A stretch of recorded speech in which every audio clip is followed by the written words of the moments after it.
Hello, my fellow readers. This is Dark Symphony Simpson with another fan fiction review. As always, a link to the story will be in the description below. Please like the video, subscribe to the channel, click on the bell for notification, and leave a comment in the comment section below on your thoughts of the story. So, the story I am reviewing is episode 9 of the Super Koopaling series, Split Mindset. And this, honestly, I think is probably her most creative story.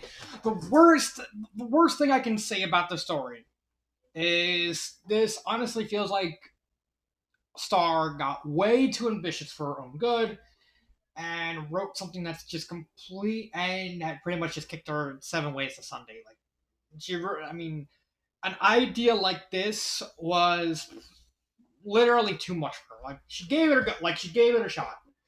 I respect her for that, but as it is right now, the story is painfully average at best. So story actually stars Iggy and Morton. Honestly, Iggy seems to be like the main character in like the majority of these episodes. Lord knows wonder why. He's the scientist, of course, be the main character. And they're all goofing off playing Mario Kart. When Morton's silent, he's kind of acting mopey and stuff like that. So Iggy, and all the infinite wisdom, decides to make a machine that splits his personalities. Now, I've seen a lot of episodes and read several stories kind of exploring this topic. Like it's always like some kind of personality split, and so all the you have to deal with like all the different personalities and stuff like that. The only this one and one My Little Pony fan fiction that involves Trixie kind of splitting into 14 different personalities to represent the seven sins and the seven virtues, which that was actually pretty creative in my opinion. That was actually a very creative twist on the formula. But this one's another different twist because instead of doing personality, it's more core traits of who the character specifically is. Like, and we get more abstract stuff. Like, so Iggy, he gets some rest. He gets the machine. He tests out to make sure it works. He splits Morton's. He splits Morton's into five. He has chatty, which is not a personality, which is not an emotion at all. That's a personality trait. Ethical center, level food, depression, and I think one other. What was the other one? What was the last one? I cannot remember what the last one was. It's ethical center, chattiness, depression. Let's see. Let's see. Chatty. Let's see.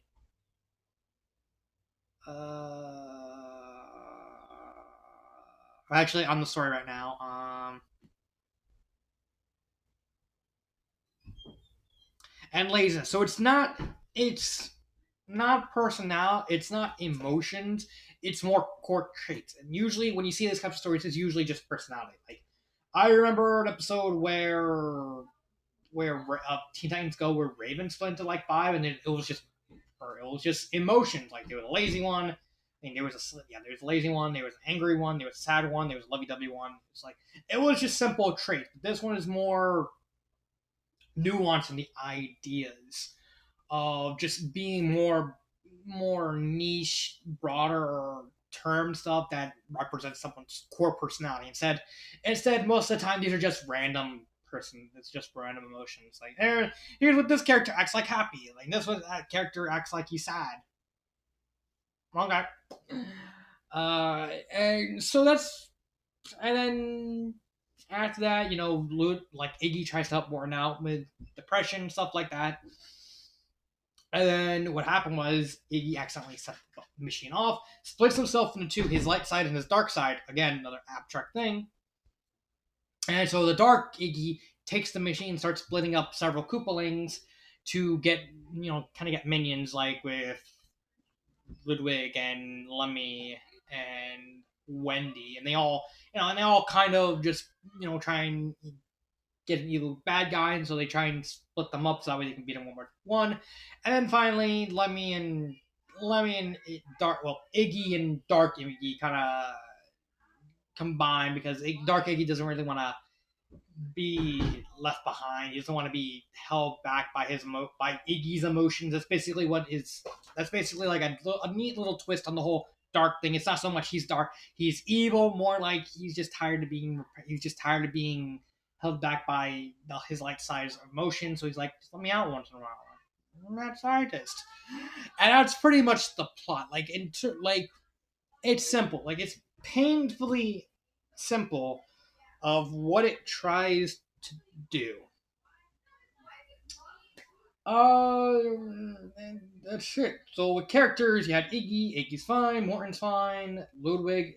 I mean, we got at least like a little tip with a little hint towards the whole Frostwall thing with Ludwig at the beginning. Um, Iggy builds this like power inhibitor so that way Ludwig doesn't lose control of his powers, and so he can use his emotions again. That's another hint towards Frostwall because again, something happened to this town called Frostwall. Don't know what it is. I know it's coming up soon. Other than that, it's fine. And and Dark Iggy again. Dark Iggy just he's kind of again another little twist. He's not evil. He's just misunderstood. He just wants. It's like I'm just tired of being stuck in your shadow. Like you repressing me all the time. I just, doesn't like every emotion deserve to at least get some control. I mean, it's kind of true. I got a point. So that's it with the characters. Grammar error. I didn't see any grammar errors. Pacing is fine as it is. That's it. Sense of structure. It's basic. Again, emulating the whole cartoony thing. Favorite part. Just the idea. Like honestly, I like the idea itself. Not so much anything that happens in the story by itself. Just the concept itself was really creative. But I can't recommend the story. It's just maybe if it had more to tie into what's going to happen with Frostwall with Ludwig, maybe. But this honestly is just a really big missed opportunity. Like I said, the worst thing I have to say about the story is Star got too ambitious. Like you had this really really crazy idea, but you couldn't execute it right, simply because not so much you don't have any writing skills. This problem is you're just not at this point. I'm guessing you just weren't experienced enough to do something of this complexity that I can't really fault you for. Because hey, sooner or later, authors are going to have to do these big, complex stories, and sometimes, the authors may do something that's just out of their depth, and that's what I see here.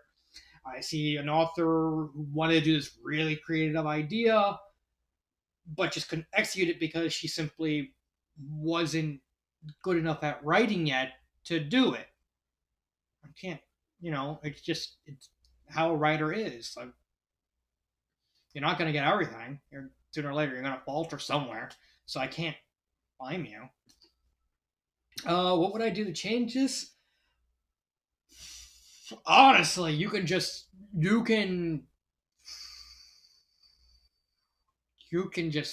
whatever you want with the story. Like that kind of speaks for this story because there's so many directions and what you can do with the story. It's insane. You want to go a adventure route, like classical adventure story, have the separate happen, have Dark Iggy be just a typical evil villain. The Koopalings have to team up with the Mario Brothers to stop Dark Iggy from splitting everyone up. Maybe he gets like dark Mario Brothers on his side. Who knows? You can go romance. You can have, instead of it going to Morton, you could have him hit. Instead of that, you have Iggy hit Wendy, and one of them just happens to be a Morris or Love, and then Wendy goes after Luigi. Yeah. Funny thing, there was like a time in the Mario fanfiction thing where like there was a lot of stories where like Wendy was hooked up with Luigi. It was actually pretty crazy. I don't know why. I don't know. I don't know why people randomly started shipping Wendy and Luigi. I don't know. It just happened. You want to horror? You could have Iggy be your stereotypical mad scientist, where he captures each of the Koopalings and starts experimenting on them and doing all these kind of insane stuff and killing them. And they have to try and save themselves before and escape the castle. You can do humorous, like you can do like a little bit where the whole like Iggy's about to put the machine down and he accidentally breaks it and like all the Koopalings plus Bowser Jr., Kamek, and maybe Bowser get split up and they're like trying to figure out what the hell they're gonna do. Maybe if you do like a humorous version, you could throw in like a Bowser joke out of nowhere, like when Bowser splits, one of the personalities just happens to be Bowser. It's like they go, "Father, is there something you're not telling us?" Oh, oh. Like you can. Those are just the ideas that I came from the top of my head. You can go. That's the astounding part of the story with just the idea itself that you can literally go in countless directions. Like you can go, like I said, those four were just the ones off the top of my head. You can go mystery, you can go again, there's several humorous things you can do, several adventures, several romance angles. You want to do a Yuri, you can do a Yuri. You want to do a Yao, you can do a Yao.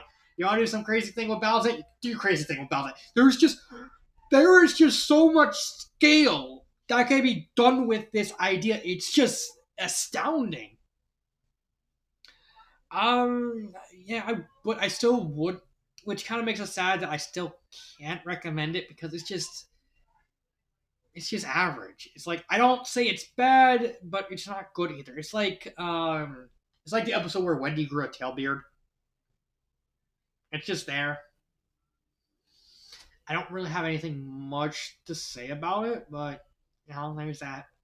So that is my review on Split Mindset. This has been Dark Symphony 777, and cut.